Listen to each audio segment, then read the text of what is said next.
Bom dia, tudo bem com você? Como é que estão as coisas aí? Eu espero que bem. Eu sou o André Godoy, esse aqui é o canal Dinheiro. Hoje é dia 8 de novembro de 23, quarta-feira. Vamos falar hoje sobre um assunto bem bacana, bem interessante, que é o novo, vamos dizer entre aspas, né, milagre econômico japonês. Realmente, eu não sei se você tem acompanhado, estão acontecendo coisas incríveis ali no Japão. Você sabe que o Japão ele tem tido idas e vindas aí com a política monetária deles, né? Eles têm sérios problemas de deflação, eles têm uma produtividade per capita que é realmente alta. Então, analisar o Japão do ponto de vista de teoria monetária, eu não diria que é difícil, eu diria que é uma coisa assim. É tão.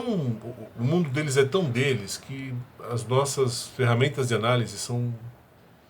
Às vezes elas não levam a nada na hora que você tenta aplicá-las ao estudo do Japão. E o Japão, ao contrário do que dizem, ele é um país que também não dá muita bola para essa questão de juro, de câmbio. Claro, eles ligam, é evidente que eles ligam, todo país liga para isso. Mas o Japão ele enxerga isso de uma maneira diferente. Tá? No Japão, quando você lê, não sei se você já teve a oportunidade de ler uma ata do Banco Central japonês, do Banco do Japão. Você vê que o enfoque deles é outro, né? O cara do Banco do Japão, ele tá lá para tentar não atrapalhar a economia. A preocupação principal deles é não atrapalhar a economia. E eles fazem isso porque eles não são bestas. Eles sabem a indústria que eles têm, eles sabem a economia que eles têm. E eles sabem que seria uma judiação perder oportunidades de negócios no mundo por causa de uma cagada do Banco Central, né? Então, o Banco Central lá, claro, ele atua, ele enche o saco, como todo Banco Central, mas ele tenta ficar na dele, na medida do possível. Né? Um parêntese aqui. Muitos países usam câmbio e juros como uma arma a mais no comércio global. Você já deve ter ouvido falar, a China, ela desvaloriza, tal, não sei o quê. Olha, em muitos desses casos, vou te falar que essa argumentação ela não se sustenta. Tá? Isso foi uma coisa meio que inventada aí por jornalistas, que são caras que não entendem muito de economia, não entendem nada de matemática, e se metem a falar do que não sabem. Né? A questão monetária, a taxa de câmbio, ela não tem o poder de alterar a competitividade de um país no cenário global. Isso não existe. Tá? Ela pode tornar o produto um pouco mais, um pouco menos barato, mas não é o câmbio que abre mercado para o seu produto no mundo. Quando você vê empresários brasileiros falando, o câmbio, não sei o que e tal, conversa. Tá? O cara está empurrando a sujeira dele por debaixo do tapete, né? Como ele não quer admitir que o produto dele é um lixo, então ele joga a culpa no câmbio, no juro, nas fases da lua, né? Na Madonna, todo mundo é culpado menos ele. Fecha parênteses. O Japão sabe que política monetária é só um instrumento a mais e que ela não é ela que vai ocupar o espaço, fazer o Japão ocupar o espaço que ocupa no mundo. Está acontecendo um novo milagre econômico no Japão. Isso é um fato. E é um milagre que, digamos assim, ele nos dá o que pensar, porque ele não está acontecendo no setor que todo mundo imaginaria, robótica e tal, não. Isso para o Japão é assunto morto já. Robótica é uma coisa que para eles já não é... Robótica para eles é assunto dos anos 90, praticamente. O novo milagre japonês está acontecendo numa área sofisticadíssima que envolve física dos materiais. Vejam vocês. É um ramo da física que estuda a criação de, como o nome diz, de novos materiais. Aí você fala, tá, André, mas que raios é isso, né? Por exemplo, o Japão hoje, para você ter uma ideia, ele é líder mundial na produção de alumínio. Sabia disso? O Japão lidera hoje a produção mundial de alumínio. Só que tem um detalhe. O alumínio do Japão não é o alumínio que você vai ver por aí. O alumínio do Japão, ele é, vamos dizer assim, modificado. Ele é um tipo especial de alumínio. Eles usaram enormes conhecimentos de física dos materiais e eles foram criando novas espécies de alumínio. Qual a importância disso? Bom, imagine um setor como o setor aeroespacial, por exemplo, né?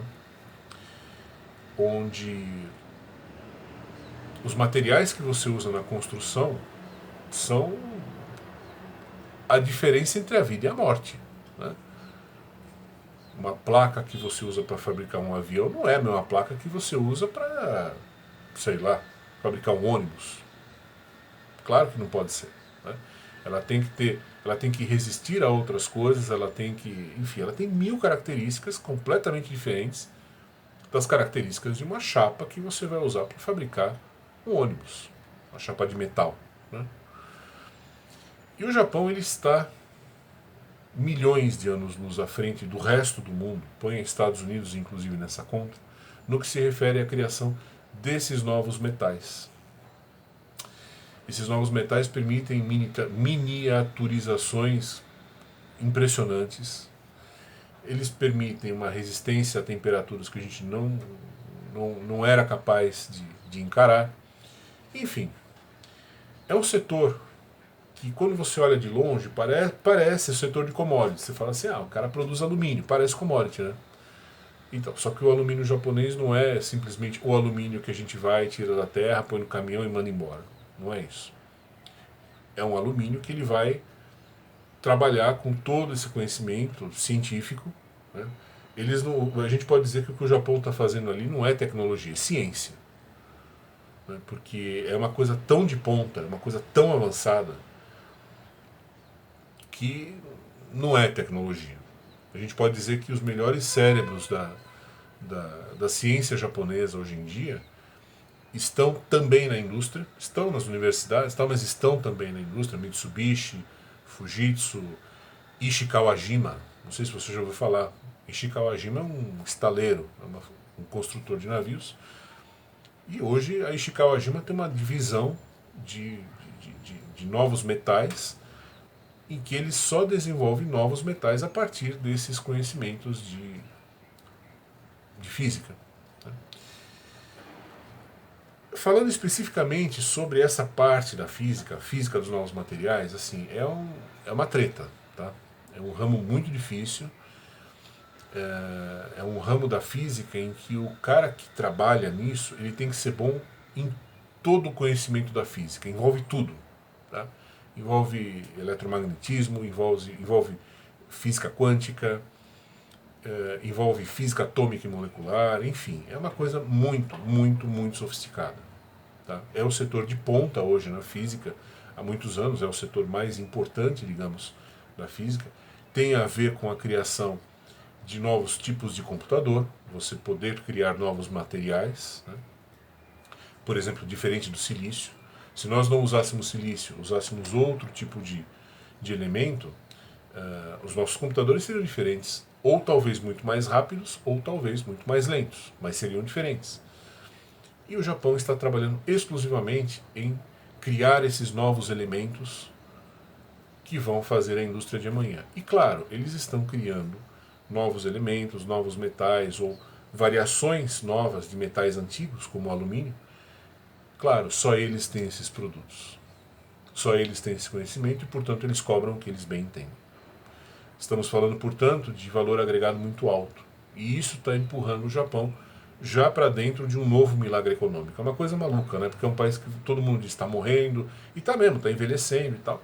Só que os caras, de repente, ressurgem com ímpeto animal, né? Num setor que ninguém consegue fazer frente a eles hoje em dia. Nem Estados Unidos, nem Alemanha, nem Coreia, nem Singapura, ninguém. Pra você ter uma ideia, a bolsa do Japão esse ano aqui subiu 24% já. Estados Unidos, se não me engano, subiu 10, 15. China tá... Acho que China... Nem sei se China subiu alguma coisa esse ano. Mas enfim, o Japão tá disparado. Fruto do quê? Fruto de você ter gente que pensa no país, né? Gente que se preocupa em criar produtos bons, né? A gente aqui não sabe fazer uma merda de um requeijão, de uma mussarela. Os caras lá conseguem fazer um alumínio que você pode botar quase que na superfície do sol daqui a pouco, né? Os caras estão nesse nível. Cada país tem a sua indústria, né?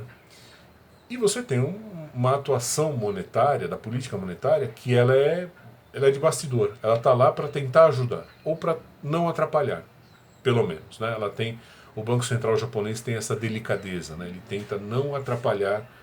Porque, claro, já imaginou, você está desenvolvendo uma superliga metálica que vai funcionar não sei para que, tal e coisa. Aí chega um idiota num presidente do Banco Central, faz uma cagada qualquer nos juros, certo? Pronto, que prejudica. Né? Então eles tentam não atrapalhar a economia real do país. Né? O setor monetário, o setor financeiro tenta não atrapalhar. E tá aí o resultado. Né? É como eu digo, gente. A velha piada continua valendo. No mundo existem 4 tipos de países, né? Os desenvolvidos, os subdesenvolvidos, a Argentina e o Japão. Bom dia para você.